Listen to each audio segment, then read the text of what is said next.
9:03 de la mañana, 8:03 en Canarias. Esta mañana nos visita aquí en COPE, se lo agradezco con toda cordialidad, el señor Pablo Iglesias, que como saben ustedes es el número uno de la formación política Podemos. Señor Iglesias, buenos días. Muy buenos días, encantado de estar con vosotros. Celebro saludarle. ¿Qué haría usted si fuera presidente del gobierno y Artur Mas declarara la independencia? Lo primero, escuchar. Yo creo que con la cuestión de Cataluña ha habido una falta de entendimiento. Creo que tenemos que aprender a escuchar, que tenemos que aprender a entender los mensajes. Creo que una de las razones por las cuales el señor Artur Mas no quiere que Podemos gane las elecciones en España es porque probablemente en ese caso la mayor parte de los catalanes no se querrían ir. Yo creo que el Partido Popular, el señor Aznar y el señor Rajoy han sido una auténtica fábrica de independentistas y que muchos catalanes han sentido que al otro lado del Ebro había sordera. Nosotros estamos dispuestos a escuchar y a hablar. Y lo dice alguien que no quiere que Cataluña se vaya de España. Pero si usted lo que escucha es que declara la independencia sí o sí, en el plano práctico, además de escuchar, ¿qué más hace? Fíjese, yo soy partidario de hacer una consulta. Que no tenga que hacer ninguna declaración a alguien porque tenga una serie de diputados sentados en el Parlamento catalán. Yo quiero que los catalanes voten y que los catalanes voten qué relación jurídica quieren con el resto de España. Y no quiero ser sordo a eso. Y a partir de ahí, si hay que buscar una relación jurídica con el resto de España distinta, yo soy partidario de abrir un proceso constituyente. No solo para eso, por supuesto. Yo creo que los ciudadanos quieren también decidir que sus instituciones se blinden frente a los corruptos, que se blinden los derechos sociales, que se blinden el ejercicio de los servicios públicos. Pero no tengo ningún miedo a que la gente exprese su opinión. Sin embargo, creo que el señor Mas sí, porque sabe que si nosotros ganamos en España, a lo mejor resulta que la mayor parte de Cataluña no se quiere ir. Y yo creo que hay que discutir las cosas sin ningún miedo. Creo que pretender ser sordos a la opinión de los catalanes, sea cual sea, es poco prudente y solo contribuye a un tipo de crispación que no beneficia a nadie. Es decir, usted es de los que cree que la independencia de Cataluña la tienen que decidir solo los catalanes, no todos los españoles. Sí, yo creo que los catalanes tienen que decir qué relación jurídica quieren con el resto del Estado. Y ahí yo creo que caben todas las opciones, incluida la independencia. Si la mayor parte de los catalanes dijeran que no quieren formar parte de España, un gobernante español no puede hacer oídos sordos a esos. Creo que eso no ocurriría. Creo que la mayor parte de los catalanes, pudiendo querer una relación jurídica diferente, se sentirían a gusto construyendo un proyecto común que reconozca algo que creo que al Partido Popular le ha costado reconocer, y es que España es un país plurinacional y no hay que tener ningún complejo con respecto a eso. Y eso lo dice un español que, insisto, no quiere que Cataluña se vaya de España. Pero yo no quiero imponer nada a los catalanes. No quiero decirles, miren ustedes, aquí está el derecho y no hay nada que hacer. Quiero escuchar, quiero dialogar, y cuando hay buena voluntad y actitud de diálogo se puede encontrar fórmulas que puedan satisfacer a todo el mundo. Pero ¿cómo algo que afecta a toda España y a todos los españoles van a decidir solamente unos españoles en concreto? ¿Por qué yo no puedo decidir también si Cataluña puede ser independiente o no? Por eso yo planteo que hay que abrir un proceso constituyente en todo el Estado.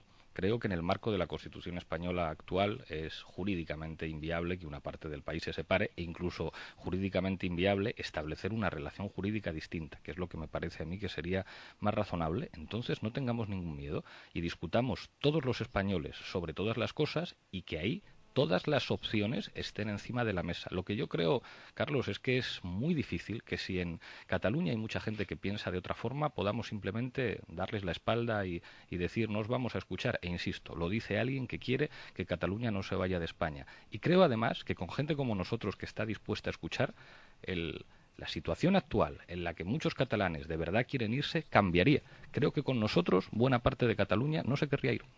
Es decir, usted sería de los que sí, por ejemplo, concedería un pacto fiscal si se lo reclamase una autonomía como la catalana. Un pacto fiscal al estilo vasco-navarro. Eso es diferente. Ahí yo estoy dispuesto a escuchar sobre todas las cosas. Pero una cosa es el sentimiento nacional de alguien y otra es algo tan importante como todo lo que tiene que ver con la fiscalidad. En la fiscalidad, para mí, lo más importante es perseguir el fraude fiscal, perseguir a los defraudadores y hacer una reforma que haga que no tengan que pagar siempre los mismos, las clases medias y las clases asalariadas, sino que hacer que los más privilegiados paguen. Y ahí no soy dogmático, no tengo a priori una preferencia por un sistema más centralizado o menos descentralizado, pero ahí estamos discutiendo de otras cosas, para mí las más importantes. Estamos discutiendo de servicios públicos, estamos discutiendo de las posibilidades reales que tiene una administración para proteger a los ciudadanos. Y pondré un ejemplo con respecto al señor Mas y al Partido Popular. El señor Mas votó la reforma laboral del Partido Popular, que impide a la Generalitat catalana intervenir en conflictos laborales como el que se está produciendo en estos momentos en Valeo. Está renunciando a su soberanía, algo que yo no puedo entender. Yo como administración nunca renunciaría a poder ayudar a mi gente, a poder ayudar a trabajadores de mi país que están en una situación de conflicto laboral porque una empresa con beneficios pretende deslocalizar la planta e incluso llevársela al extranjero, a lugares donde no hay derechos sociales. Entonces yo creo que aquí lo que hay que decir, no, nosotros estamos para defender a la gente. Y en fiscalidad estoy dispuesto a escuchar todas las propuestas. Eso sí, esto no se trata de si el dinero lo gestiona el señor Rajoy o si lo gestiona el señor Mas. Esto se trata de hacer el sistema fiscal más eficaz, más justo, más redistributivo, que en última instancia se traduzca en mejores servicios públicos. Bueno, pues usted me está hablando de impuestos, yo le estoy hablando de otra cosa. Yo le estoy hablando de que todo esto arranca desde que el señor Mas reclama un pacto fiscal al estilo vasco y navarro y el gobierno no lo contempla. Porque dice que las cuentas no saldrían. Yo lo que le estoy preguntando es si ese pacto fiscal usted sería partidario o usted aprobaría que la administración catalana recaudase todos los impuestos, se los quedase y luego le diese al Estado un pago en función de los servicios que éste está manteniendo o sosteniendo allá en aquella comunidad. A mí las propuestas del señor Mas rara vez me gustan y creo que prueba de ello es el tratamiento que me da el señor Mas. Basta escuchar lo que dice de mí últimamente. Pero más allá de las propuestas que haga el señor Mas y del rifirrafe al que juega con el Partido Popular en una estrategia de retroalimentación, en la que el Partido Popular sabe que jugando con Mas tiene muchos votos en una parte del territorio del Estado y el señor Mas sabe que jugando con Rajoy puede tener más votos en Cataluña, yo sería partidario de poner todas las opciones encima de la mesa. Si de lo que se trata es de hablar de qué administraciones son las más eficaces recaudando, siempre que se respete, y en esto soy muy claro, el principio de solidaridad. A mí el principio de reciprocidad me parece razonable, pero eso siempre tiene que ser compatible con el principio de solidaridad. Yo estoy dispuesto a dialogar y a escuchar todas las fórmulas. No creo que esto sea un problema del enfrentamiento entre el señor Mas y el señor Rajoy. Creo que en lo que se refiere a la recaudación de impuestos, lo fundamental es la eficacia que se traduzca en unos servicios públicos mejores. Me niego a entender que esto es un problema de desafío entre el señor Mas y el señor Rajoy. Lo que tenemos que hacer todos los ciudadanos es trabajar para que la gente esté mejor, con una administración mejor y con un sistema de recaudación de impuestos más eficaz. Y por desgracia en nuestro país no lo es. No al pacto fiscal, en una palabra. Ya está. He entendido eso. He entendido. Pablo Iglesias no está por el pacto fiscal que propone Artur Mas. Y ahora, si quiere, pasamos a lo que le dice Artur Mas a usted, que a mí me ha llamado la atención. Pero antes yo quería preguntarle dos cuestiones más. Una, ustedes defienden el derecho de autodeterminación de los territorios. O eso decía su programa, y eso he escuchado yo a su encargada de estas cosas en su partido. De los territorios de todos, ustedes que contemplan que España es una cosa, un ente pluriestatal y Cataluña una nación, entonces los de Almería, ¿qué nación tenemos? Y segundo, ¿podemos autodeterminarnos en Murcia, por ejemplo? Yo creo que no hay que banalizar cosas tan importantes. Podría decir, podemos banalizar a usted, Pablo. Creo que es una opinión. Creo que decir, bueno, y se puede autodeterminar Vallecas, y se puede autodeterminar partes de Madrid, o se puede autodeterminar Almería. Yo creo que en última instancia los sentimientos nacionales y las naciones tienen que ver con voluntades colectivas que se expresan y que nacen y que también desaparecen. Es decir, las naciones nacen, desaparecen y vuelven a nacer, y tienen que ver con voluntades colectivas. Y yo no soy ciego. ¿Existe un sentimiento nacional en Almería diferente o con matices con respecto a España? Yo creo que no. Pero a lo mejor me equivoco. Si mañana salen 500.000 de personas en Almería diciendo no somos andaluces, no somos españoles, me preocuparé y diré, vaya, algo ocurre en Almería que merece la atención. Creo que en el caso de España, que es un país en el que hay diferentes sentimientos nacionales, en Cataluña hay gente que se siente catalana y española, pero hay gente que se siente solo catalana.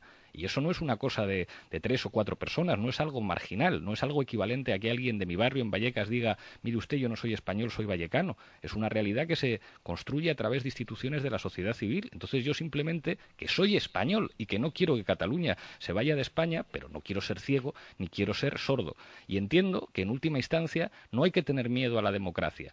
Y además intuyo que buena parte de esos sentimientos de gente que dice no quiero ser español tiene que ver con la sordera de algunos compatriotas míos que no quieren entender que hay gente que se siente de otra manera y que si seguramente tuviéramos un poco más de digamos, de capacidad de escucha, nos podríamos entender todos mucho mejor. Yo insisto, somos la única fuerza política estatal, y esto lo dice un español, que tenemos una conciencia plurinacional. Y creo que eso va a determinar que nosotros tengamos muchos más votos en aquellos lugares en los que hay gente que tiene sentimientos diversos que las otras fuerzas políticas estatales como el Partido Popular, el Partido Socialista o Ciudadanos. Y soy español y yo creo que eso lo entienden perfectamente en Cataluña y lo entienden en otros lugares, pero dicen, vaya, un español con el que se puede hablar con un tono diferente al que tenemos que hablar con Rajoy. Fíjese que cuando Artur Mas dice que sin embargo yo me parezco a José María Aznar, que hay que tener cara dura, si recordamos que fue Convergencia y Unió quien facilitó la investidura de Aznar en el año 1996 y que votan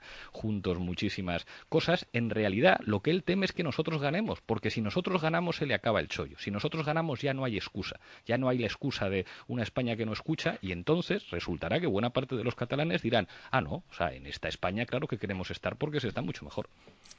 ¿Por qué siempre habla usted de estatal y no de nacional? ¿No es España una nación? Por supuesto que sí, claro que es una nación. Cuando hablo de Estado me refiero siempre que hablamos de, digamos, las complejidades que implican las distintas administraciones y las tensiones, pero claro que sí, no tengo ninguna duda. Otra cuestión, ¿usted está completamente seguro de que todos sus electos en Cataluña van a votar lo mismo en el Parlamento catalán? Bueno, eso depende de los reglamentos de Cataluña Sí que es Pot, que es un espacio en el que nosotros estamos con otros compañeros y estoy convencido de que van a votar todos lo mismo. Pero en este caso la pregunta le corresponde responderla al candidato, que yo espero que sea el próximo presidente de la Generalitat, Lluís Rabel, y claro que Cataluña Sí que es Pot tendrá una posición unitaria.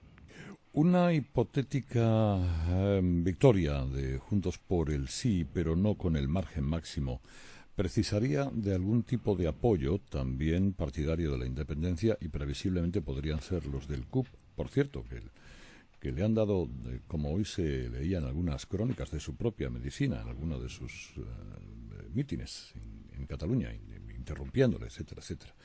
Bueno, ¿quién dice que no podría haber dos o tres de la candidatura de Podemos que también apoyarían transversalmente esa independencia?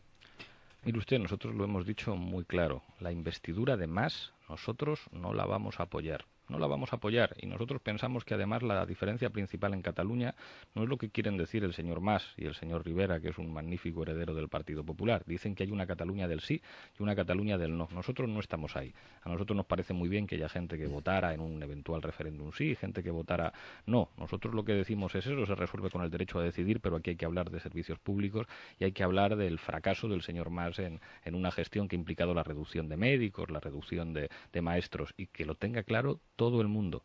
Nosotros no vamos a facilitar ni por activa ni por pasiva, ni con votos a favor ni con abstenciones, la investidura del señor Mas. Segundo titular. Bajo ningún concepto nadie de Podemos va a apoyar la investidura del señor Mas. Me gusta el titular. Bien. Vamos a por el tercero. Ayer publicaba usted un artículo en el diario El País que titulaban, ha habido polémica con el título. Sí. El título del País era el Pablo Iglesias británico y el que usted había sugerido o el que había escrito era ¿por qué le llaman a este señor el Pablo Iglesias británico? Que yo no sabía que le llamaban el Pablo Iglesias británico. Claro, esto ha llevado a mucho sentido del humor en muchos lugares. ¿Cuándo escribirá usted el Pablo Iglesias del Vaticano, que se llama Francisco? Ojalá. Yo tengo un enorme respeto por Jorge Bergoglio y admiración también. Yo no soy católico, pero cuando escucho hablar a este Papa estoy de acuerdo con él muchísimas veces y creo que está siendo muy valiente. Respecto a Jeremy Corbyn, la clave de la pregunta en el artículo es algo que me sorprendía. Me extraña que no lo conociera usted porque buena parte de los medios de comunicación españoles, digamos de todo el espectro ideológico, medios conservadores, medios menos conservadores... No he dicho que no le conociera, señalaban, no a Jeremy Corbyn, sino que se referían a él como el Pablo Iglesias británico. Y era algo que a mí me sorprendía muchísimo y que en el artículo trataba de explicar por qué. Porque un señor que con una trayectoria muy diferente a la mía, con otra edad, con digamos, un origen político tan distinto, de repente estábamos de acuerdo en las cosas fundamentales. Creo que Corbyn es representativo de un cambio que se está produciendo en Europa y en el mundo también. Y creo que Francisco forma parte de ese mismo cambio. Creo que hay cosas que para bien cambian en una dirección que camina hacia la justicia social y hacia los límites a los poderes financieros y hacia una mayor tolerancia, y creo que Francisco es un ejemplo de eso y le veo como un aliado con muchísima admiración y muchísimo respeto. Pues espero que Francisco no tenga nada que ver con Corbyn, que a decir de todos los que han analizado su trayectoria, lleva muchos años sentado en el Parlamento, es la tercera vuelta de noria del socialismo europeo, particularmente el británico, hacia la regresión ideológica. Es un excéntrico y es la ultraizquierda más anacrónica. Si usted quiere parecerse a eso, no le arriendo las ganancias. Esos son juicios de valor. Eso es como si alguien dijera que las opiniones de usted son anacrónicas o de extrema derecha. Es algo que podría ser muy legítimo, pero un juicio de valor. Yo creo que el señor Jeremy Corbyn representa una nueva ilusión. Son decenas de miles los jóvenes británicos que se están afiliando al Partido Laborista, y ha ganado unas primarias con una amplia mayoría con la oposición de todo el aparato del partido, y eso responde a un fracaso, no al de las ideas de Corbyn, al fracaso de las ideas de Tony Blair, que compraron Gerhard Schroeder y que compró el Partido Socialista en España y que han demostrado ser un fracaso. La prueba de lo que digo es que en España el Partido Socialista trata de decir que ahora que ellos están de acuerdo con Corbyn, cuando no dijeron ni una sola palabra durante las primarias. Podemos salimos inmediatamente a apoyar a Corbyn, mientras el Partido Socialista callaba. Y ahora vemos que el Partido Socialista trata de imitar a Podemos todo el día. Yo le decía ayer a Pedro Sánchez, yo soy favorable al copyleft, pero hay que citar la fuente. Y le decía, don't imitate, innovate, porque últimamente parece que el PSOE se disfraza de Podemos. ¿Por qué se disfrazan de Podemos? Pues porque seguramente las ideas que han intentado llevar a la práctica han fracasado y porque están de acuerdo con lo que humildemente estamos diciendo nosotros. Yo creo que la crisis en Europa ha demostrado que esa forma que tenían de ver las cosas el señor Tony Blair o el Partido Socialista aquí, pues se ha revelado enormemente ineficaz para la economía, y por eso tenemos los niveles de paro que tenemos y por eso tenemos un descenso de las condiciones de vida de la clase media. Y esto ya no es que lo piense el señor Corbyn, es que lo piensa el Papa.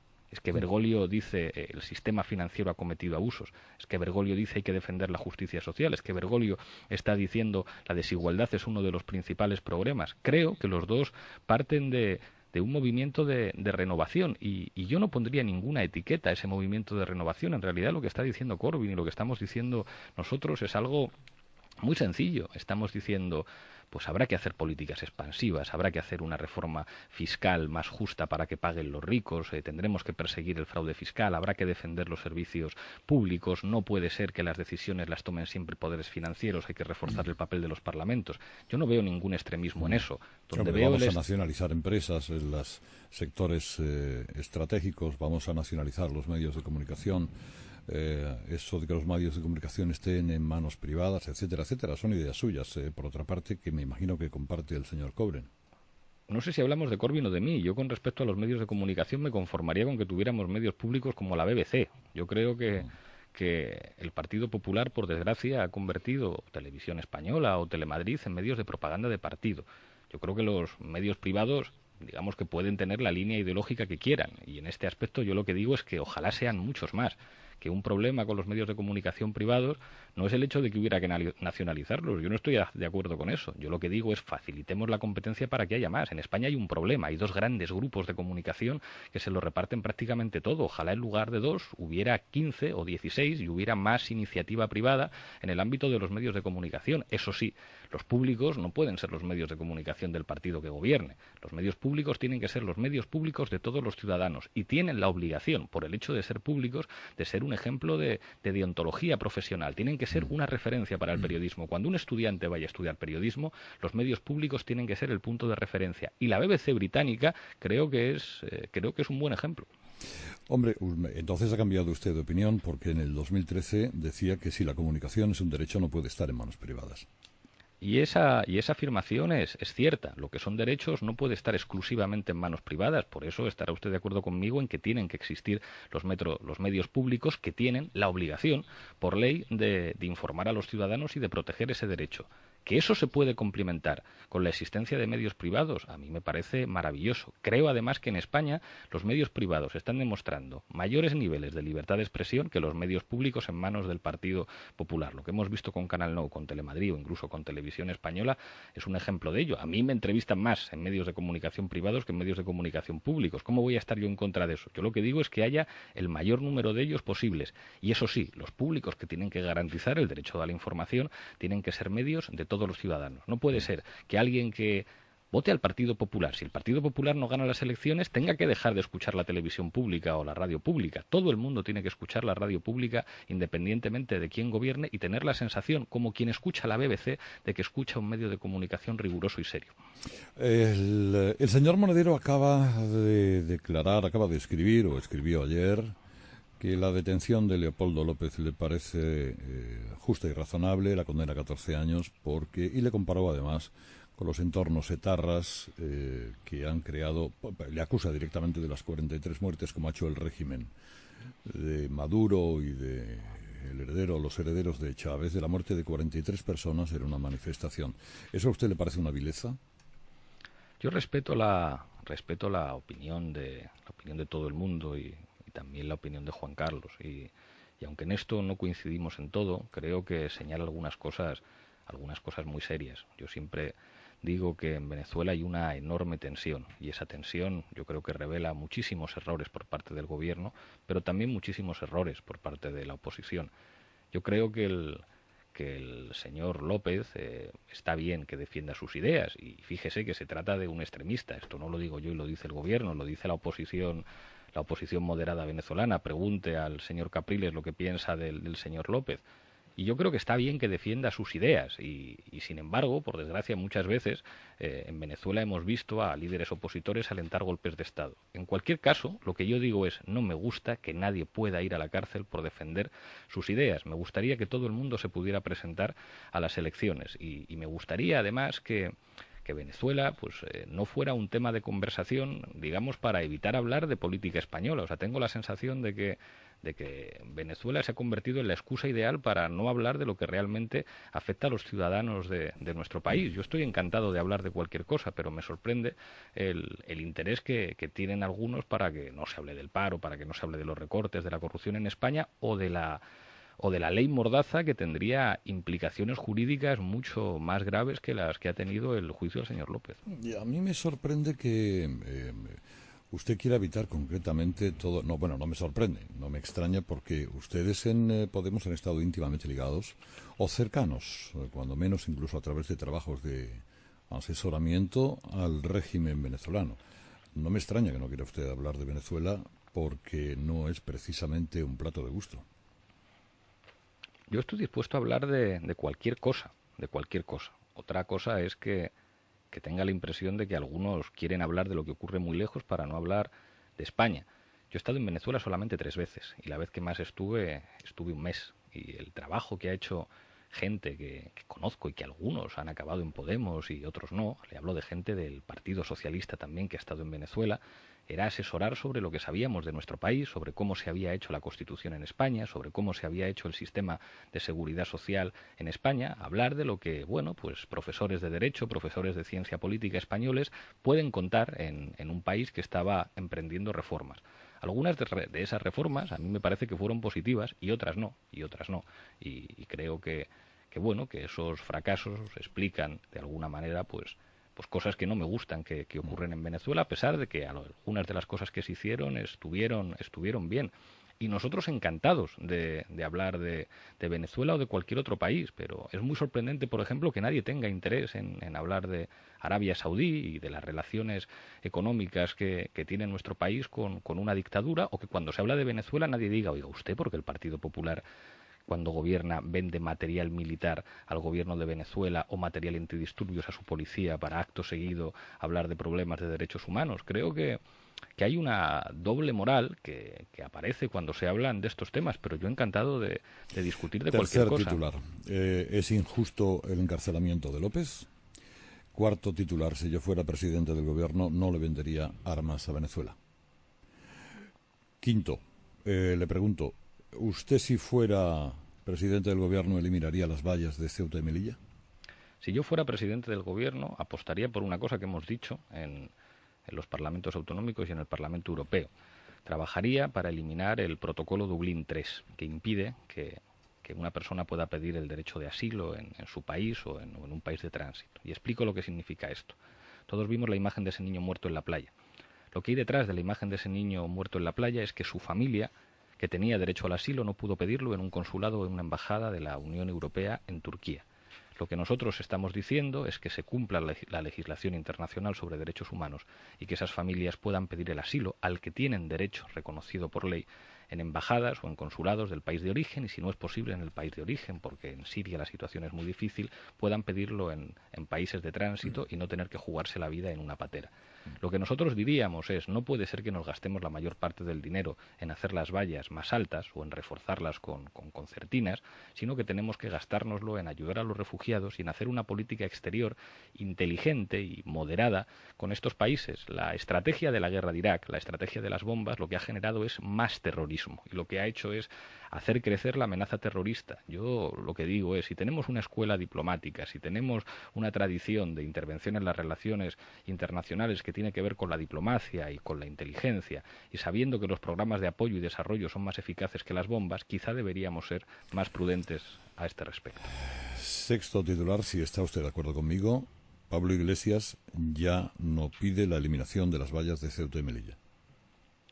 Los titulares los pone usted. Si bueno, pues dígame si está de acuerdo o no, pues si no está de acuerdo lo quito. Si los elijo yo serían de otra manera. El titular que yo pondría es: Pablo Iglesias trabajaría para eliminar el protocolo Dublín III. Pablo Iglesias a favor de que los refugiados puedan pedir asilo en embajadas. No me contesta. No, usted me ha preguntado qué titular pondría yo. Yo no le cuestiono los que ponga usted. Usted tiene todo el derecho del mundo a poner el titular que quiera, pero si me pregunta los que pondría yo, pues se lo digo. Yo no soy como el diario El País, que cambio el título de un artículo. Yo lo que quiero es que usted esté de acuerdo con lo que yo he entendido de lo que usted ha dicho. Es decir, como no me contesta y me habla de Dublín III, usted no eliminaría las vallas de Ceuta y Melilla. Yo a usted le contesto y le respeto sus titulares, pero si usted me pregunta qué titular pondría yo, diría: el tema fundamental no es si la valla es más alta o la valla es más baja. El tema fundamental es el respeto de los derechos humanos. Si está o no está la valla. A mí me parece que lo fundamental, insisto, no es la valla. Si vallas tendrá que haber en muchos sitios. O sea, dejamos la valla. Ya está. No, pero eso pues ya tengo bastante. Y luego, fuera parte, usted cree que eso hay que completarlo con lo que me ha sugerido, que me parece, por otra parte, muy interesante. Ojalá pudiéramos tirar todas las vallas. Ojalá pudiéramos tirar todas las vallas. Sí, pero eso se trabaja. En Europa lo hemos conseguido. Nos ponemos el poncho, la guitarra...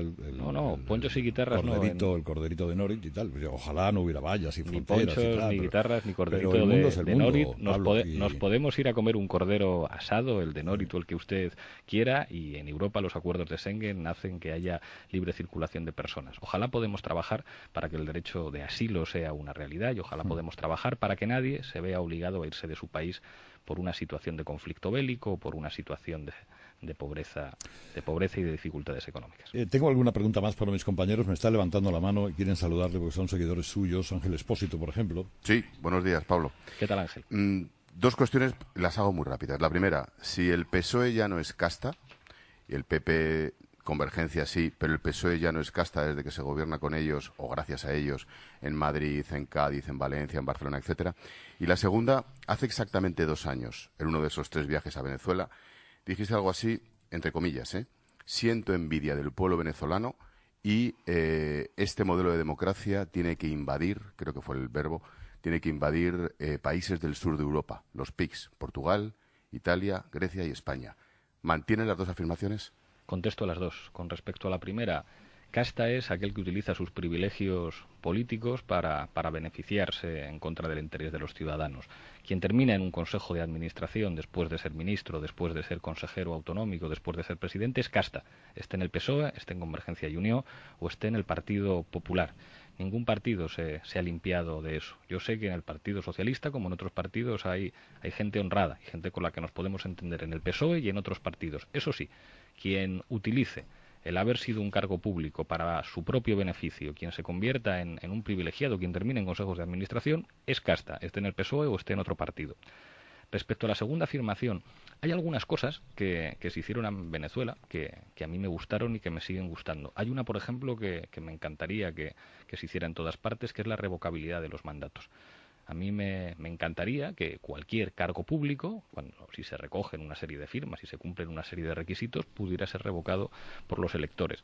Al mismo tiempo también que cuando se consigue que muchísima gente que no podía votar porque no tenían una célula de identificación para hacerlo puedan votar, creo que es un notable avance democrático. Igual que cuando se consigue que en zonas humildes por primera vez haya médicos y haya oftalmólogos. Y en eso claro que sí, claro que estoy de acuerdo. ¿Y sientes envidia del pueblo venezolano? Creo que durante muchos años en Venezuela, y esto lo reconoce la oposición también, fíjense, si escuchan a Capriles, Capriles reivindica la constitución de Hugo Chávez. Dice que es la mejor constitución que ha tenido su país y reivindica su espíritu. Y cuando ataca al gobierno dice, ustedes se están apartando de la constitución que ustedes contribuyeron a crear.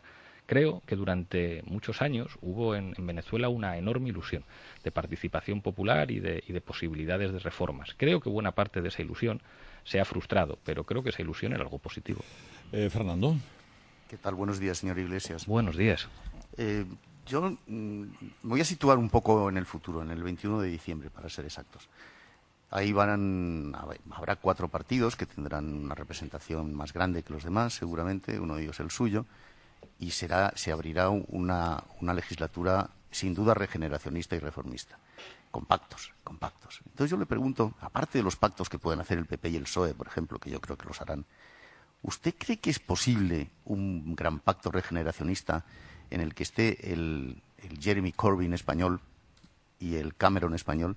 ¿Usted cree que es posible un pacto entre las 4 grandes fuerzas para arreglar la Constitución, para arreglar la normativa electoral, para arreglar los problemas territoriales en lo que se pueda, para distribuir un poco mejor la economía? ¿Usted cree? Anímeme, dígame que ese gran pacto es posible y que usted estaría dispuesto a ir a la Moncloa a tenderle la mano a Mariano Rajoy, si es que Mariano Rajoy le llama, que esa es otra, claro. Le voy a contestar y gracias por la pregunta. Y eso que es muy difícil hablar del 21. Esto es como si usted le pregunta a Rafa Benítez, que tiene que jugar una final de Champions un domingo, ¿qué va a hacer usted el lunes? Rafa Benítez le diría, mire, es que estoy preparando el partido del domingo que tengo que ganarlo. Después, que va a haber 4 partidos que van a estar ahí, eso seguro. Después el lunes ya veremos. Claro, pero nosotros estamos en la lógica de preparar el partido. Pero le voy a contestar.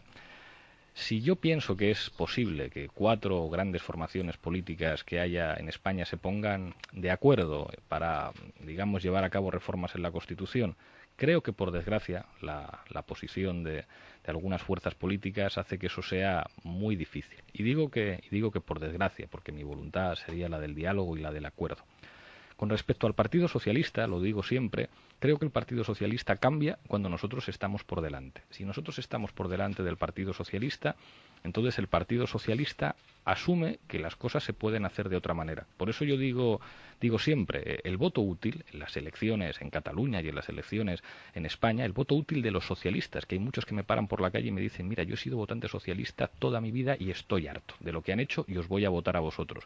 Y les digo, pues bien, incluso para que el partido que habéis votado toda la vida cambie, ya habéis visto, como por ejemplo en Madrid, que es fundamental que nosotros estemos por delante. Si nosotros estamos por delante, estoy convencido que será más fácil que Pedro Sánchez y que el Partido Socialista entienda que hay una serie de medidas de regeneración y de protección de los derechos sociales que se tienen que tomar. Eso sí, y volviendo al origen de su pregunta, mi mano estará tendida a todos aquellos que estén dispuestos a hablar de eso, de regeneración, de tener una Constitución que proteja mejor los servicios públicos y los derechos sociales, que podamos tomar medidas que blinden a los ciudadanos frente a la corrupción. Yo estoy dispuesto a hablar con todo el mundo, también con el Partido Popular. Yo pienso muy diferente al señor Rajoy, pero estaría incluso dispuesto a hablar con él si él quisiera. Creo que es bueno que los representantes de las fuerzas políticas, aunque tengan muchas diferencias, hablen y dialoguen. Y yo estoy dispuesto a dialogar con todo el mundo. ¿Ya ha pedido verle a la Moncloa o todavía no? No he pedido verle en la Moncloa, ni él me ha llamado a mí. Me transmitieron del Partido Popular la persona con la que hablo y con la que tengo una relación cordial con González Pons en el Parlamento Europeo, que no había ningún interés ni por parte del partido ni por parte del gobierno en tener una relación política con nosotros. Yo, fíjese, creo que eso no es bueno. O sea, que del mismo modo que entiendo que es sano y saludable el debate democrático, aunque sea áspero, aunque sea duro, aunque haya declaraciones difíciles, estar dispuestos a dialogar y a sentarte en una mesa y hablar es una cosa siempre buena con cualquiera. La última, Gorge, muy breve, que este hombre tiene que hacer cosas. Buenos días, Pablo. Buenos días. Usted lleva casi 2 años ocupando buena parte de la conversación política en España. Yo en esa conversación últimamente identifico 2 posiciones, básicamente. Los que desde la derecha dicen que usted sigue siendo un comunista, que se tapa para ganar votos por el centro y que cuando gane, si gana, se quitará la máscara. Y los que desde la izquierda más pura lamentan que usted haya colgado la bandera roja como quien cuelga los hábitos y solo le interese la conquista del poder. ¿Cómo respondería usted a esa izquierda y a esa derecha? Pues creo que con la verdad. Yo creo que nosotros no somos maximalistas. A mí me gustaría una sociedad mucho más bonita, eso que hablábamos antes del corderito de Nor y que todo fuera más sencillo y que no hubiera ninguna desigualdad y que no hubiera guerras. Sé que eso es muy difícil, entonces creo que toca plantear una serie de medidas pues muy razonables, una reforma fiscal, asegurar y blindar los servicios públicos, perseguir a los defraudadores, una política de protección del empleo.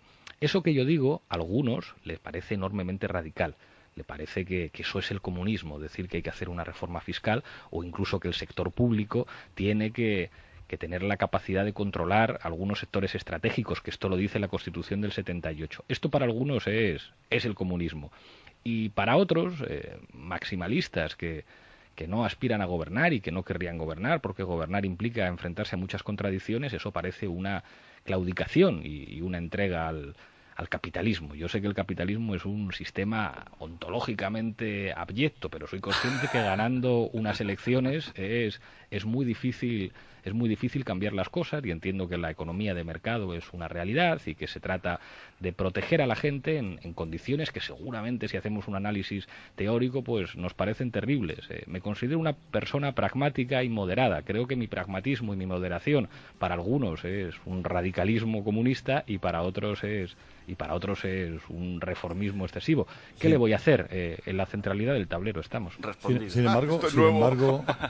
Sin embargo, Pablo, usted seguramente habrá lamentado algunas afirmaciones que ha realizado, escuchándole hoy. Me da la sensación de estar entrevistando a un socialdemócrata, aunque usted no lo sea, o no lo haya sido.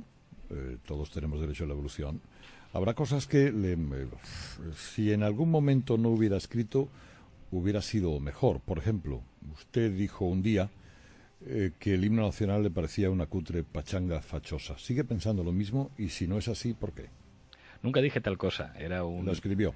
Sí, pero era si leéis el artículo entero, era un artículo sobre un partido de fútbol, era un partido de fútbol en este caso. Selección española de baloncesto contra Estados Unidos. Contra Estados Unidos. La victoria de Estados Unidos nos evitó escuchar la cutre pachanga fachosa. Estaba escrito en español. Estaba escrito en clave irónica y era un momento feliz en el que yo me podía permitir ironizar y provocar diciendo cosas. Es algo que os envidio a los periodistas, la capacidad, que no lo piensa, la capacidad de la provocación. Yo reconozco que a mí lo que me emociona de la patria no es el himno, y le reconozco que la marcha real no me emociona especialmente. A mí lo que me emociona de la patria es llegar a Estados Unidos y recordar que en mi país hay una sanidad pública y que nadie se muere en la puerta de un hospital porque no le curan el cáncer. Eso me emociona, saber que en mi país cualquier persona va a ser atendido en un hospital y que, sin embargo, en Estados Unidos hay alguien que se puede morir por no tener un seguro privado o por no poder pagar. Eso es lo que me emociona a mí. Dicho esto, sí le reconozco que es verdad que cuando uno tiene responsabilidades políticas, pues tiene que dejar de ser enfant terrible. Cuando yo era simplemente un profesor, pues la crítica y las palabras duras era lo que me podía permitir, incluso para ironizar, incluso para divertirme. La posición en la que estoy ahora es la de alguien que puede gobernar, y entonces las cosas se ponen mucho más serias y uno tiene que controlar sus palabras, e incluso uno, por aquello de socialdemócrata, tiene que darse cuenta de los espacios que tiene para gobernar. Y curiosamente, cosas que nosotros proponemos, que es lo que proponía la socialdemocracia histórica, hoy se han convertido en muy radicales para algunos. No es el ideal de los mundos para mí, pero creo que nos permitiría para avanzar hacia una sociedad más justa. Y claro que la responsabilidad hace Pues, que uno vea todo con tonalidades grises. Último titular. El himno nacional no es una cutre pachanga fachosa. En eso estamos de acuerdo, ¿no? Estamos de acuerdo. Ok. Pablo, yo le agradezco mucho que haya venido. Ha sido muy, muy amable y le reconozco que este rato ha sido interesantísimo. Un placer, un gusto. Gracias por todo. Hasta Hasta pronto, suerte. Es posible en el país de origen, porque en Siria la situación es muy difícil, puedan pedirlo en países de tránsito y no tener que jugarse la vida en una patera. Lo que nosotros diríamos es, no puede ser que nos gastemos la mayor parte del dinero en hacer las vallas más altas o en reforzarlas con concertinas, sino que tenemos que gastárnoslo en ayudar a los refugiados y en hacer una política exterior inteligente y moderada con estos países. La estrategia de la guerra de Irak, la estrategia de las bombas, lo que ha generado es más terrorismo y lo que ha hecho es hacer crecer la amenaza terrorista. Yo lo que digo es, si tenemos una escuela diplomática, si tenemos una tradición de intervención en las relaciones internacionales que tiene que ver con la diplomacia y con la inteligencia, y sabiendo que los programas de apoyo y desarrollo son más eficaces que las bombas, quizá deberíamos ser más prudentes a este respecto. Sexto titular, si está usted de acuerdo conmigo, Pablo Iglesias ya no pide la eliminación de las vallas de Ceuta y Melilla. Los titulares los pone usted. Si Bueno, pues dígame si está de acuerdo o no, pues si no está de acuerdo lo quito. Si los elijo yo serían de otra manera. El titular que yo pondría es Pablo Iglesias trabajaría para eliminar el protocolo Dublín III. Pablo Iglesias a favor de que los refugiados puedan pedir asilo en embajadas. No me contesta. No, usted me ha preguntado qué titular pondría yo. Yo no le cuestiono los que ponga usted. Usted tiene todo el derecho del mundo a poner el titular que quiera, pero si me pregunta los que pondría yo, pues no se lo digo. Yo no sé cómo el diario El País, que cambio el título de un artículo. Yo lo que quiero es que usted esté de acuerdo con porque lo que yo he entendido de lo que usted ha dicho. Es decir, como no me contesta y me habla de Dublín III, usted no eliminaría las vallas de Ceuta y Melilla. Yo a usted le contesto y le respeto sus titulares, pero si usted me pregunta qué titular pondría yo, diría el tema fundamental no es si la valla es más alta o la valla es más baja. El tema fundamental es el respeto de los derechos humanos. Si está o no está la valla. A mí me parece que lo fundamental, insisto, no es la valla. Si vallas tendrá que haber en muchos sitios. O sea, dejamos la valla. Ya está. Bueno, pero eso pues ya tengo bastante. Y luego, fuera parte, usted cree que eso hay que completarlo con lo que me ha sugerido, que me parece, por otra parte, muy interesante. Ojalá pudiéramos tirar todas las vallas. Ojalá pudiéramos tirar todas las vallas. Sí, pero eso se trabaja. En Europa lo hemos conseguido. Nos ponemos el poncho, la guitarra... ponchos y guitarras el corderito de Norit y tal. Ojalá no hubiera vallas y fronteras. Ni ponchos, ni guitarras, ni corderito de Norit. Nos podemos ir a comer un cordero asado, el de Norit o el que usted quiera, y en Europa los acuerdos de Schengen hacen que haya libre circulación de personas. Ojalá podemos trabajar para que el derecho de asilo sea una realidad y ojalá podemos trabajar para que nadie se vea obligado a irse de su país por una situación de conflicto bélico o por una situación de pobreza y de dificultades económicas. Tengo alguna pregunta más para mis compañeros. Me está levantando la mano y quieren saludarle porque son seguidores suyos. Ángel Espósito, por ejemplo. Sí, buenos días, Pablo. ¿Qué tal, Ángel? Dos cuestiones, las hago muy rápidas. La primera, si el PSOE ya no es casta, y el PP Convergencia sí, pero el PSOE ya no es casta desde que se gobierna con ellos, o gracias a ellos, en Madrid, en Cádiz, en Valencia, en Barcelona, etcétera. Y la segunda, hace exactamente 2 años, en uno de esos 3 viajes a Venezuela, dijiste algo así, entre comillas, siento envidia del pueblo venezolano y este modelo de democracia tiene que invadir, creo que fue el verbo, tiene que invadir países del sur de Europa, los PIGs, Portugal, Italia, Grecia y España. ¿Mantienen las dos afirmaciones? Contesto a las dos. Con respecto a la primera, casta es aquel que utiliza sus privilegios políticos para beneficiarse en contra del interés de los ciudadanos. Quien termina en un consejo de administración después de ser ministro, después de ser consejero autonómico, después de ser presidente, es casta. Esté en el PSOE, esté en Convergencia y Unió o esté en el Partido Popular. Ningún partido se ha limpiado de eso. Yo sé que en el Partido Socialista, como en otros partidos, hay gente honrada, hay gente con la que nos podemos entender en el PSOE y en otros partidos. Eso sí, quien utilice el haber sido un cargo público para su propio beneficio, quien se convierta en un privilegiado, quien termine en consejos de administración, es casta, esté en el PSOE o esté en otro partido. Respecto a la segunda afirmación, hay algunas cosas que se hicieron en Venezuela que a mí me gustaron y que me siguen gustando. Hay una, por ejemplo, que me encantaría que se hiciera en todas partes, que es la revocabilidad de los mandatos. A mí me encantaría que cualquier cargo público, si se recogen una serie de firmas, si se cumplen una serie de requisitos, pudiera ser revocado por los electores.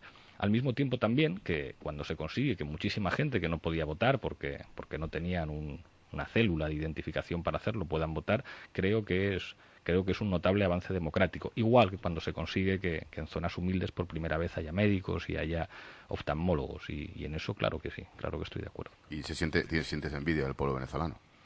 Creo que durante muchos años en Venezuela, y esto lo reconoce la oposición también, fíjense, si escuchan a Capriles, Capriles reivindica la constitución de Hugo Chávez. Dice que es la mejor constitución que ha tenido su país y reivindica su espíritu. Y cuando ataca al gobierno dice, ustedes se están apartando de la constitución que ustedes contribuyeron a crear. Creo que durante muchos años hubo en Venezuela una enorme ilusión de participación popular y de posibilidades de reformas. Creo que buena parte de esa ilusión se ha frustrado, pero creo que esa ilusión era algo positivo. Fernando.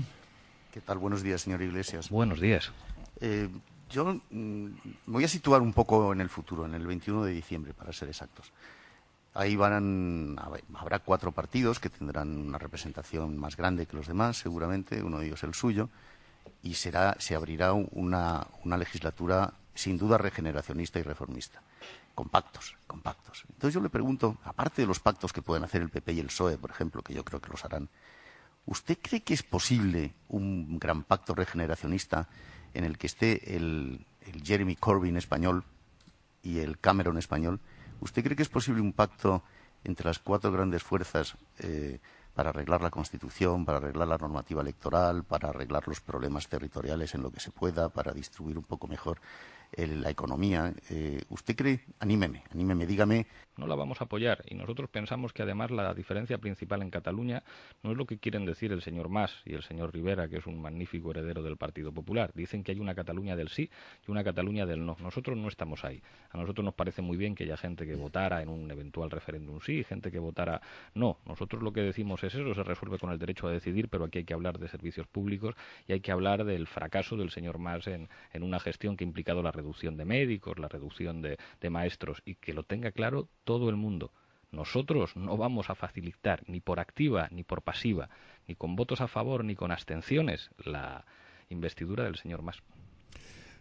Segundo titular. Bajo ningún concepto nadie de Podemos va a apoyar la investidura del señor Mas. Me gusta el titular. Bien.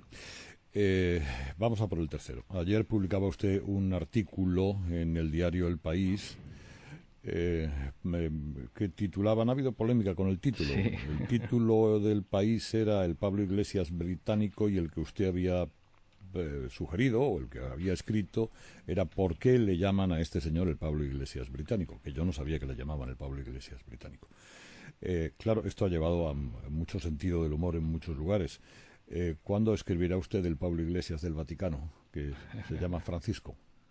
Ojalá. Yo tengo un enorme respeto por Jorge Bergoglio y admiración también. Yo no soy católico, pero cuando escucho hablar a este Papa estoy de acuerdo con él muchísimas veces y creo que está siendo muy valiente. Respecto a Jeremy Corbyn, la clave de la pregunta en el artículo es lo que me sorprendía. Me extraña que no lo conociera usted porque buena parte de los medios de comunicación españoles, digamos de todo el espectro ideológico, medios conservadores, medios menos conservadores... No he dicho que no le conociera, señalaban, no a Jeremy Corbyn, sino que se referían a él como el Pablo Iglesias británico. Y era algo que a mí me sorprendía muchísimo y que en el artículo trataba de explicar por qué. Porque un señor que con una trayectoria muy diferente a la mía, con otra edad, con digamos un origen político tan distinto, de repente estábamos de acuerdo en las cosas fundamentales. Creo que Corbyn es representativo de un cambio que se está produciendo en Europa y en el mundo también. Y creo que Francisco forma parte de ese mismo cambio. Creo que hay cosas que para bien cambian en una dirección que camina hacia la justicia social y hacia los límites a los poderes financieros y hacia una mayor tolerancia, y creo que Francisco es un ejemplo de eso y le veo como un aliado con muchísima admiración y muchísimo respeto. Pues espero que Francisco no tenga nada que ver con Corbyn, que a decir de todos los que han analizado su trayectoria, lleva muchos años sentado en el Parlamento, es la tercera vuelta de noria del socialismo europeo, particularmente el británico, hacia la regresión ideológica. Es un excéntrico y es la ultraizquierda más anacrónica. Si usted quiere parecerse a eso, no le arriendo las ganancias. Esos son juicios de valor. Eso es como si alguien dijera que las opiniones de usted son anacrónicas o de extrema derecha. Es algo que podría ser muy legítimo, pero un juicio de valor. Yo creo que el señor Jeremy Corbyn representa una nueva ilusión. Son decenas de miles los jóvenes británicos que se están afiliando al Partido Laborista, y ha ganado unas primarias con una amplia mayoría con la oposición de todo el aparato del partido, y eso responde a un fracaso, no al de las ideas de Corbyn, al fracaso de las ideas de Tony Blair, que compraron Gerhard Schroeder y que compró el Partido Socialista en España y que han demostrado ser un fracaso. La prueba de lo que digo es que en España el Partido Socialista trata de decir que ahora que ellos están de acuerdo con Corbyn, cuando no dijeron ni una sola palabra durante las primarias. Podemos salimos inmediatamente a apoyar a Corbyn, mientras el Partido Socialista callaba. Y ahora vemos que el Partido Socialista trata de imitar a Podemos todo el día. Yo le decía ayer a Pedro Sánchez, yo soy favorable al copyleft, pero hay que citar la fuente. Y le decía, don't imitate, innovate, porque últimamente parece que el PSOE se disfraza de Podemos. ¿Por qué se disfrazan de Podemos? Pues porque seguramente las ideas que han intentado llevar a la práctica han fracasado y porque están de acuerdo con lo que humildemente estamos diciendo nosotros. Yo creo que la crisis en Europa ha demostrado que esa forma que tenían de ver las cosas el señor Tony Blair o el Partido Socialista aquí, pues se ha revelado enormemente ineficaz para la economía, y por eso tenemos los niveles de paro que tenemos y por eso tenemos un descenso de las condiciones de vida de la clase media. Y esto ya no es que lo piense el señor Corbyn, es que lo piensa el Papa. Es que Bergoglio dice el sistema financiero ha cometido abusos, es que Bergoglio dice hay que defender la justicia social, es que Bergoglio está diciendo la desigualdad es uno de los principales problemas. Creo que los dos parten de un movimiento de renovación y yo no pondría ninguna etiqueta a ese movimiento de renovación. En realidad lo que está diciendo Corbyn y lo que estamos diciendo nosotros es algo muy sencillo. Estamos diciendo, pues habrá que hacer políticas expansivas, habrá que hacer una reforma fiscal más justa para que paguen los ricos, tendremos que perseguir el fraude fiscal, habrá que defender los servicios públicos, no puede ser que las decisiones las tomen siempre poderes financieros, hay que reforzar el papel de los parlamentos. Yo no veo ningún extremismo en eso. Vamos a nacionalizar empresas en los sectores estratégicos, vamos a nacionalizar los medios de comunicación. Eso de que los medios de comunicación estén en manos privadas, etcétera, etcétera, son ideas suyas, por otra parte, que me imagino que comparte el señor Corbyn. No sé si hablamos de Corbyn o de mí. Yo con respecto a los medios de comunicación me conformaría con que tuviéramos medios públicos como la BBC. Yo creo que el Partido Popular, por desgracia, ha convertido Televisión Española o Telemadrid en medios de propaganda de partido.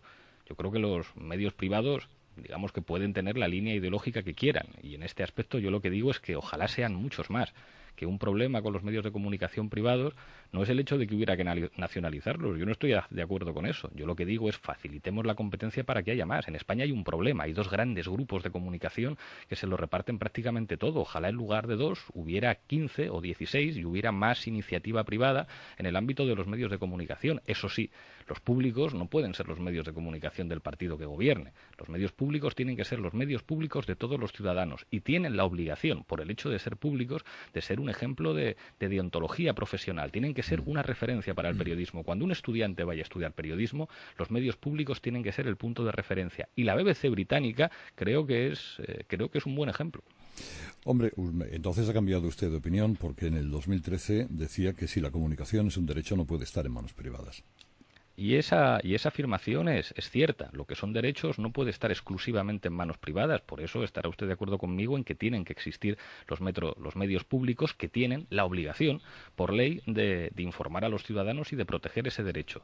Que eso se puede complementar con la existencia de medios privados, a mí me parece maravilloso. Creo además que en España los medios privados están demostrando mayores niveles de libertad de expresión que los medios públicos en manos del Partido Popular. Lo que hemos visto con Canal Nou, con Telemadrid o incluso con Televisión Española es un ejemplo de ello. A mí me entrevistan más en medios de comunicación privados que en medios de comunicación públicos. ¿Cómo voy a estar yo en contra de eso? Yo lo que digo es que haya el mayor número de ellos posibles. Y eso sí, los públicos que tienen que garantizar el derecho a la información tienen que ser medios de todos los ciudadanos. No puede ser que alguien que vote al Partido Popular, si el Partido Popular no gana las elecciones, tenga que dejar de escuchar la televisión pública o la radio pública. Todo el mundo tiene que escuchar la radio pública independientemente de quién gobierne y tener la sensación, como quien escucha la BBC, de que escucha un medio de comunicación riguroso y serio. El señor Monedero acaba de escribir, o escribió ayer, que la detención de Leopoldo López le parece justa y razonable, la condena a 14 años, y le comparó además con los entornos etarras que han creado, le acusa directamente de las 43 muertes como ha hecho el régimen de Maduro y de los herederos de Chávez, de la muerte de 43 personas en una manifestación. ¿Eso a usted le parece una vileza? Yo respeto la opinión de todo el mundo y también la opinión de Juan Carlos y aunque en esto no coincidimos en todo, creo que señala algunas cosas muy serias. Yo siempre digo que en Venezuela hay una enorme tensión y esa tensión yo creo que revela muchísimos errores por parte del gobierno, pero también muchísimos errores por parte de la oposición. Yo creo que el señor López está bien que defienda sus ideas y fíjese que se trata de un extremista. Esto no lo digo yo y lo dice el gobierno, lo dice la oposición moderada venezolana. Pregunte al señor Capriles lo que piensa del señor López. Y yo creo que está bien que defienda sus ideas y sin embargo, por desgracia, muchas veces en Venezuela hemos visto a líderes opositores alentar golpes de Estado. En cualquier caso, lo que yo digo es, no me gusta que nadie pueda ir a la cárcel por defender sus ideas. Me gustaría que todo el mundo se pudiera presentar a las elecciones y me gustaría además que Venezuela no fuera un tema de conversación, digamos, para evitar hablar de política española. O sea, tengo la sensación de que Venezuela se ha convertido en la excusa ideal para no hablar de lo que realmente afecta a los ciudadanos de nuestro país. Yo estoy encantado de hablar de cualquier cosa, pero me sorprende el interés que tienen algunos para que no se hable del paro, para que no se hable de los recortes, de la corrupción en España o de la ley Mordaza, que tendría implicaciones jurídicas mucho más graves que las que ha tenido el juicio del señor López. Y a mí me sorprende que usted quiera evitar concretamente todo. No, bueno, no me sorprende, no me extraña, porque ustedes en Podemos han estado íntimamente ligados o cercanos, cuando menos incluso a través de trabajos de asesoramiento al régimen venezolano. No me extraña que no quiera usted hablar de Venezuela, porque no es precisamente un plato de gusto. Yo estoy dispuesto a hablar de cualquier cosa, Otra cosa es que tenga la impresión de que algunos quieren hablar de lo que ocurre muy lejos para no hablar de España. Yo he estado en Venezuela solamente 3 veces y la vez que más estuve un mes. Y el trabajo que ha hecho gente que conozco y que algunos han acabado en Podemos y otros no, le hablo de gente del Partido Socialista también que ha estado en Venezuela, era asesorar sobre lo que sabíamos de nuestro país, sobre cómo se había hecho la Constitución en España, sobre cómo se había hecho el sistema de seguridad social en España, hablar de lo que, profesores de Derecho, profesores de Ciencia Política españoles pueden contar en un país que estaba emprendiendo reformas. Algunas de esas reformas a mí me parece que fueron positivas y otras no. Y creo que esos fracasos explican de alguna manera cosas que no me gustan que ocurren en Venezuela, a pesar de que algunas de las cosas que se hicieron estuvieron bien. Y nosotros encantados de hablar de Venezuela o de cualquier otro país, pero es muy sorprendente, por ejemplo, que nadie tenga interés en hablar de Arabia Saudí y de las relaciones económicas que tiene nuestro país con una dictadura, o que cuando se habla de Venezuela nadie diga, oiga usted, porque el Partido Popular cuando gobierna vende material militar al gobierno de Venezuela o material antidisturbios a su policía para acto seguido hablar de problemas de derechos humanos. Creo que hay una doble moral que aparece cuando se hablan de estos temas, pero yo encantado de discutir de cualquier cosa. Tercer titular, ¿es injusto el encarcelamiento de López? Cuarto titular, si yo fuera presidente del gobierno no le vendería armas a Venezuela. Quinto, le pregunto, ¿usted si fuera presidente del gobierno eliminaría las vallas de Ceuta y Melilla? Si yo fuera presidente del gobierno apostaría por una cosa que hemos dicho en los parlamentos autonómicos y en el Parlamento Europeo. Trabajaría para eliminar el protocolo Dublín III, que impide que una persona pueda pedir el derecho de asilo en su país o en un país de tránsito. Y explico lo que significa esto. Todos vimos la imagen de ese niño muerto en la playa. Lo que hay detrás de la imagen de ese niño muerto en la playa es que su familia, que tenía derecho al asilo, no pudo pedirlo en un consulado o en una embajada de la Unión Europea en Turquía. Lo que nosotros estamos diciendo es que se cumpla la legislación internacional sobre derechos humanos y que esas familias puedan pedir el asilo al que tienen derecho reconocido por ley en embajadas o en consulados del país de origen, y si no es 9:03 de la mañana, 8:03 en Canarias. Esta mañana nos visita aquí en COPE, se lo agradezco con toda cordialidad, el señor Pablo Iglesias, que como saben ustedes es el número 1 de la formación política Podemos. Señor Iglesias, buenos días. Muy buenos días, encantado de estar con vosotros. Celebro saludarle. ¿Qué haría usted si fuera presidente del gobierno y Artur Mas declarara la independencia? Lo primero, escuchar. Yo creo que con la cuestión de Cataluña ha habido una falta de entendimiento. Creo que tenemos que aprender a escuchar, que tenemos que aprender a entender los mensajes. Creo que una de las razones por las cuales el señor Artur Mas no quiere que Podemos gane las elecciones en España es porque probablemente en ese caso la mayor parte de los catalanes no se querrían ir. Yo creo que el Partido Popular, el señor Aznar y el señor Rajoy han sido una auténtica fábrica de independentistas y que muchos catalanes han sentido que al otro lado del Ebro había sordera. Nosotros estamos dispuestos a escuchar y a hablar. Y lo dice alguien que no quiere que Cataluña se vaya de España. Pero si usted lo que escucha es que declara la independencia sí o sí, en el plano práctico, además de escuchar, ¿qué más hace? Fíjese, yo soy partidario de hacer una consulta. Que no tenga que hacer ninguna declaración a alguien porque tenga una serie de diputados sentados en el Parlamento catalán. Yo quiero que los catalanes voten y que los catalanes voten qué relación jurídica quieren con el resto de España. Y no quiero ser sordo a eso. Y a partir de ahí, si hay que buscar una relación jurídica con el resto de España distinta, yo soy partidario de abrir un proceso constituyente. No solo para eso, por supuesto. Yo creo que los ciudadanos quieren también decidir que sus instituciones se blinden frente a los corruptos, que se blinden los derechos sociales, que se blinden el ejercicio de los servicios públicos. Pero no tengo ningún miedo a que la gente exprese su opinión. Sin embargo, creo que el señor Mas sí, porque sabe que si nosotros ganamos en España, a lo mejor resulta que la mayor parte de Cataluña no se quiere ir. Y yo creo que hay que discutir las cosas sin ningún miedo. Creo que pretender ser sordos a la opinión de los catalanes, sea cual sea, es poco prudente y solo contribuye a un tipo de crispación que no beneficia a nadie. Es decir, usted es de los que cree que la independencia de Cataluña la tienen que decidir solo los catalanes, no todos los españoles. Sí, yo creo que los catalanes tienen que decir qué relación jurídica quieren con el resto del Estado. Y ahí yo creo que caben todas las opciones, incluida la independencia. Si la mayor parte de los catalanes dijeran que no quieren formar parte de España, un gobernante español no puede hacer oídos sordos a esos. Creo que eso no ocurriría.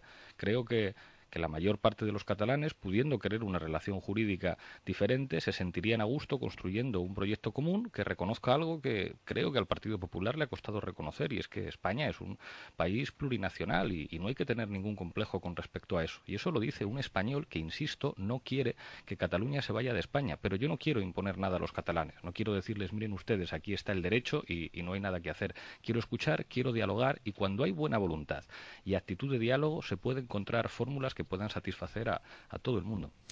Pero ¿cómo algo que afecta a toda España y a todos los españoles van a decidir solamente unos españoles en concreto? ¿Por qué yo no puedo decidir también si Cataluña puede ser independiente o no? Por eso yo planteo que hay que abrir un proceso constituyente en todo el Estado. Creo que en el marco de la Constitución española actual es jurídicamente inviable que una parte del país se separe, e incluso jurídicamente inviable establecer una relación jurídica distinta, que es lo que me parece a mí que sería más razonable. Entonces no tengamos ningún miedo y discutamos todos los españoles sobre todas las cosas, y que ahí todas las opciones estén encima de la mesa. Lo que yo creo, Carlos, es que es muy difícil que, si en Cataluña hay mucha gente que piensa de otra forma, podamos simplemente darles la espalda y decir nos vamos a escuchar. E insisto, lo dice alguien que quiere que Cataluña no se vaya de España. Y creo además que con gente como nosotros que está dispuesta a escuchar, la situación actual en la que muchos catalanes de verdad quieren irse cambiaría. Creo que con nosotros buena parte de Cataluña no se querría ir. Es decir, usted sería de los que sí, por ejemplo, concedería un pacto fiscal si se lo reclamase una autonomía como la catalana. Un pacto fiscal al estilo vasco-navarro. Eso es diferente. Ahí yo estoy dispuesto a escuchar sobre todas las cosas, pero una cosa es el sentimiento nacional de alguien y otra es algo tan importante como todo lo que tiene que ver con la fiscalidad. En la fiscalidad, para mí, lo más importante es perseguir el fraude fiscal, perseguir a los defraudadores y hacer una reforma que haga que no tengan que pagar siempre los mismos, las clases medias y las clases asalariadas, sino que hacer que los más privilegiados paguen. Y ahí no soy dogmático. No tengo a priori una preferencia por un sistema más centralizado o menos descentralizado, pero ahí estamos discutiendo de otras cosas, para mí las más importantes. Estamos discutiendo de servicios públicos, estamos discutiendo de las posibilidades reales que tiene una administración para proteger a los ciudadanos. Y pondré un ejemplo con respecto al señor Mas y al Partido Popular. El señor Mas votó la reforma laboral del Partido Popular, que impide a la Generalitat catalana intervenir en conflictos laborales como el que se está produciendo en estos momentos en Valeo. Está renunciando a su soberanía, algo que que yo no puedo entender.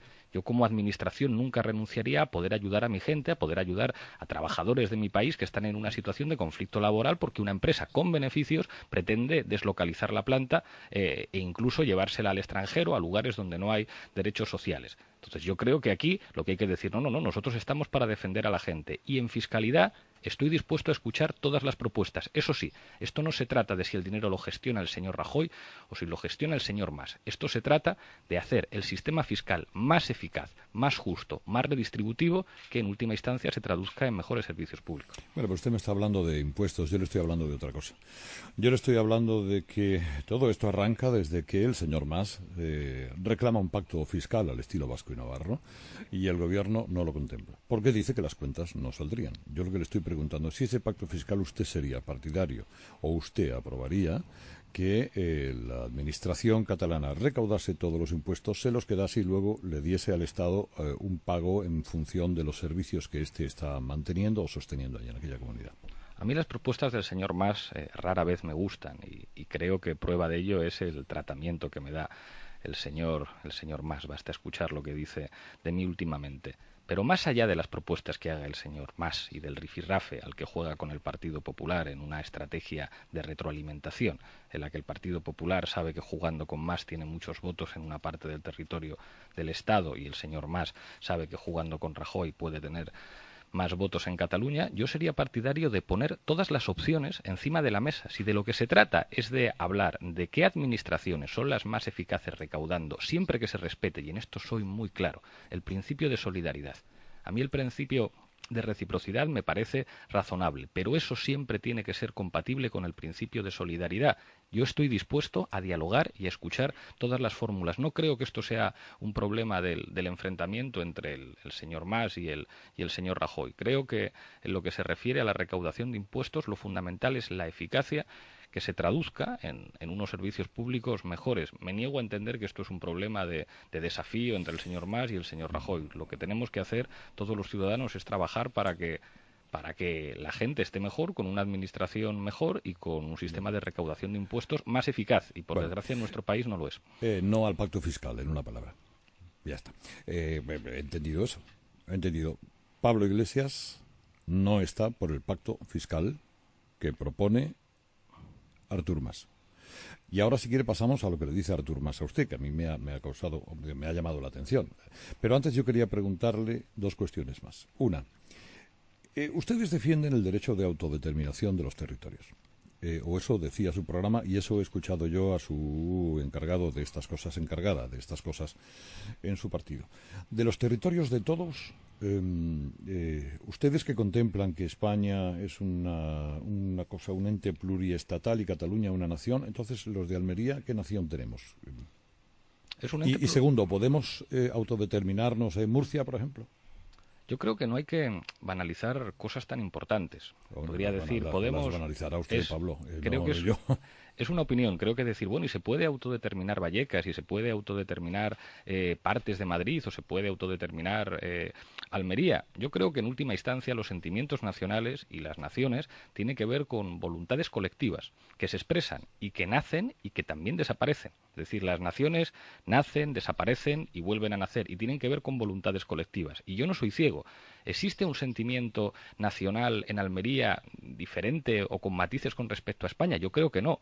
Pero a lo mejor me equivoco. Si mañana salen 500.000 de personas en Almería diciendo no somos andaluces, no somos españoles, me preocuparé y diré, vaya, algo ocurre en Almería que merece la atención. Creo que en el caso de España, que es un país en el que hay diferentes sentimientos nacionales, en Cataluña hay gente que se siente catalana y española, pero hay gente que se siente solo catalana. Y eso no es una cosa de 3 o 4 personas, no es algo marginal, no es algo equivalente a que alguien de mi barrio en Vallecas diga, mire usted, yo no soy español, soy vallecano. Es una realidad que se construye a través de instituciones de la sociedad civil. Entonces yo simplemente, que soy español y que no quiero que Cataluña se vaya de España, pero no quiero ser ciego ni quiero ser sordo. Y entiendo que en última instancia no hay que tener miedo a la democracia. Y además intuyo que buena parte de esos sentimientos de gente que dice no quiero ser español tiene que ver con la sordera de algunos compatriotas míos que no quieren entender que hay gente que se siente de otra manera y que si seguramente tuviéramos un poco más de digamos, de capacidad de escucha, nos podríamos entender todos mucho mejor. Yo insisto, somos la única fuerza política estatal, y esto lo dice un español, que tenemos una conciencia plurinacional. Y creo que eso va a determinar que nosotros tengamos muchos más votos en aquellos lugares en los que hay gente que tiene sentimientos diversos que las otras fuerzas políticas estatales como el Partido Popular, el Partido Socialista o Ciudadanos. Y soy español y yo creo que eso lo entienden perfectamente en Cataluña y lo entienden en otros lugares, pero dicen, vaya, un español con el que se puede hablar con un tono diferente al que tenemos que hablar con Rajoy. Fíjese que cuando Artur Mas dice que sin embargo yo me parezco a José María Aznar, que hay que tener cara dura, si recordamos que fue Convergencia y Unió quien facilitó la investidura de Aznar en el año 1996 y que votan juntos muchísimas cosas, en realidad lo que él teme es que nosotros ganemos, porque si nosotros ganamos se le acaba el chollo. Si nosotros ganamos ya no hay excusa, ya no hay la excusa de una España que no escucha, y entonces resultará que buena parte de los catalanes dirán, no, o sea, en esta España claro que queremos estar porque se está mucho mejor. ¿Por qué siempre habla usted de estatal y no de nacional? ¿No es España una nación? Por supuesto que sí, claro que es una nación. Cuando hablo de Estado me refiero siempre que hablamos de, digamos, las complejidades que implican las distintas administraciones y las tensiones, pero claro que sí, no tengo ninguna duda. Otra cuestión, ¿usted está completamente seguro de que todos sus electos en Cataluña van a votar lo mismo en el Parlamento catalán? Bueno, eso depende de los reglamentos de Cataluña Sí que es Pot, que es un espacio en el que nosotros estamos con otros compañeros y estoy convencido de que van a votar todos lo mismo. Pero en este caso la pregunta le corresponde responderla al candidato, que yo espero que sea el próximo presidente de la Generalitat, Lluís Rabel, y claro que Cataluña Sí que es Pot tendrá una posición unitaria. Una hipotética victoria de Juntos por el Sí, pero no con el margen máximo, precisaría de algún tipo de apoyo también partidario de la independencia y previsiblemente podrían ser los del CUP, por cierto, que le han dado, como hoy se leía en algunas crónicas de su propia medicina, en alguno de sus mítines en Cataluña, interrumpiéndole, etcétera, etcétera. Bueno, ¿quién dice que no podría haber dos o tres de la candidatura de Podemos que también apoyarían transversalmente esa independencia? Mire usted, nosotros lo hemos dicho muy claro, la investidura de Mas nosotros no la vamos a apoyar.